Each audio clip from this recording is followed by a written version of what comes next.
Hey, Govon here with the guide on the best 6-star characters to start off with in Arknight's End build.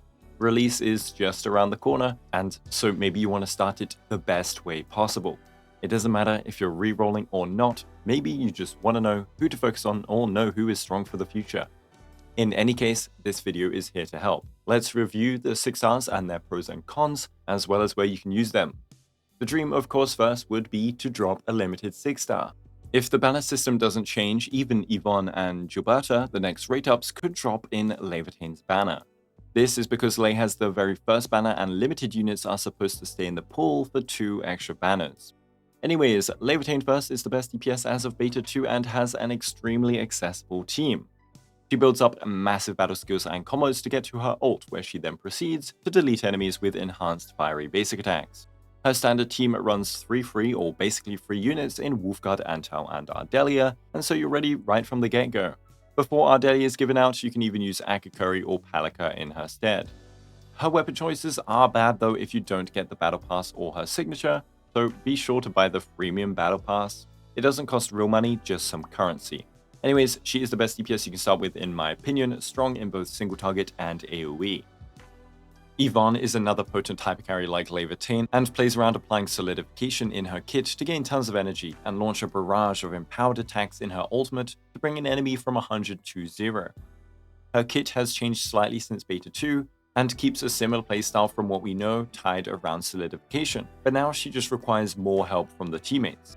I don't know how good her team options will be just yet compared to Levatane, who has plenty of viable alternatives, but I'm sure she'll get help eventually. It's important to think about though. But if you start with her, expect to do very well in fights. Just make sure you get to gold gear quickly so that you can start actually critically hitting with her. Her kit is the only one that properly scales and focuses on crit in the game. Anyways, just like Lei, another potent limited DPS that you can start the game with. And Gilberta is a support that pulls in enemies, applies a ton of nature inflictions, and buffs arts-based comps with her ultimate. The duration of her buffs are really small though, so you have to make sure you're playing around it effectively, and most of her utility is about grouping and reacting rather than permanent buffs like Ardelia. She doesn't seem to be best in slot anywhere yet outside of nature-based Yvonne comps, and she is instead just great in a bunch of places and comfy to have for that grouping. I think her kit has a lot of potential though, and I expect future reaction comps going forward to love her. Just be sure to time all your damage during her ult if you want her buffs to properly be effective. Getting her would not be a bad start considering Ardelia is free, so you'd have both 6-star supporters immediately. Any of these are good to start with. You have 2 different top tier DPS with ult heavy playstyles, or a support that is very comfy and helps AoE content. Anyways, let's move on to the standard 6 stars. Maybe you pull them on Lei's banner, I hope not, but really, you're going to get one of these characters when pulling on the beginner banner. And firstly, Ardelia being free is kinda insane as she was going to be top spot here, but just take this as a message to invest into her and her useful upgrades. She is a super universal supporter that buffs all damage types. She has a little annoying restriction to get it started, but it just means you gotta play around it and use her as an opener in your rotations. Her signature is also free and it's pretty OP even if useless in pure physical teams. She heals, she buffs with her battle skill, she buffs with her gear set, she buffs with a few arts units.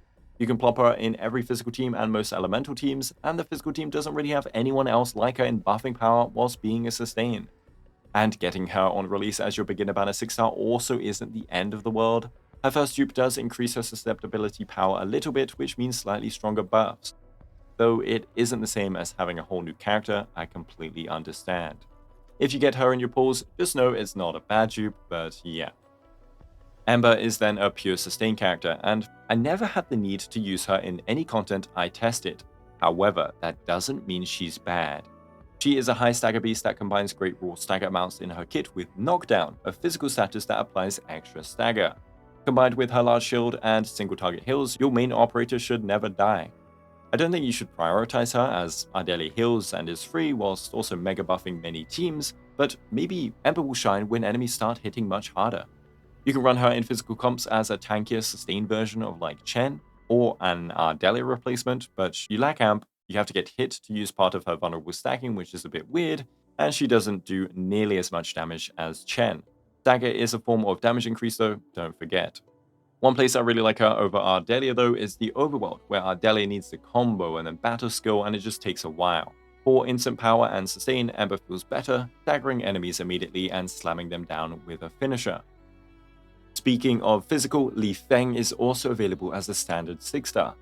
He is a physical damage dealer that can take the spotlight, but only if you also pulled Pogranichnik. Instead, his usual use case is as a secondary damage dealer to support a main vulnerable consumer like Entmin or Dupan without using their vulnerable stacks. He will deal a large amount of overall team damage and not ruin their kits, just like Chen also does. He wouldn't replace Chen, but more work alongside her for even more crushes from these main carries. He has grouping on ult, a damage buff to the team on his battle skill as an opener, as well as consistent link buffs here and there which are a pretty hefty one-time boost. And so he's a pretty versatile dude. Definitely not a bad start, especially since Entmin and Chen are free. That's a banging starting team on your first day. And to continue with the physical vibes, Pogranichnik next. I think he's going to age better than Li Feng because he is currently the only Breach character we have in the game.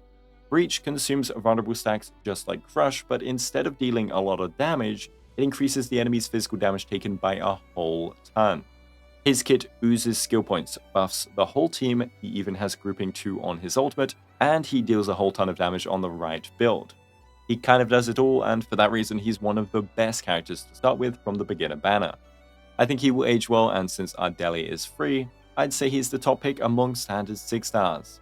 And just like Li Feng can run with Entmin Chen day 1, so can Pog for a breach-focused Entmin carry comp where all 3 physical DPS are dealing loads of damage.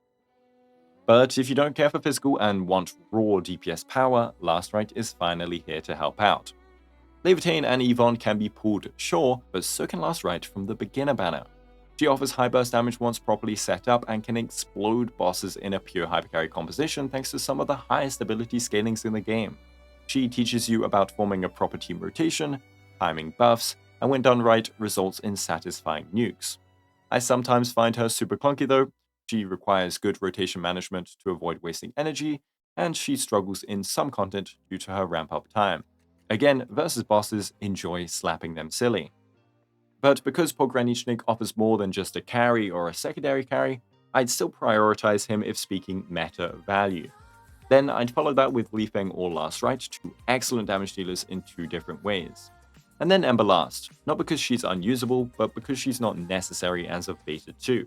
We'll see in the future though, and she is comfy. Anyways, remember the goal of a game is to have fun, so feel free to chase for whoever you want here. Let me know who you want to start Enfield with and why you want them. Like and sub for more Enfield guides very soon. Thanks for watching and have a go day.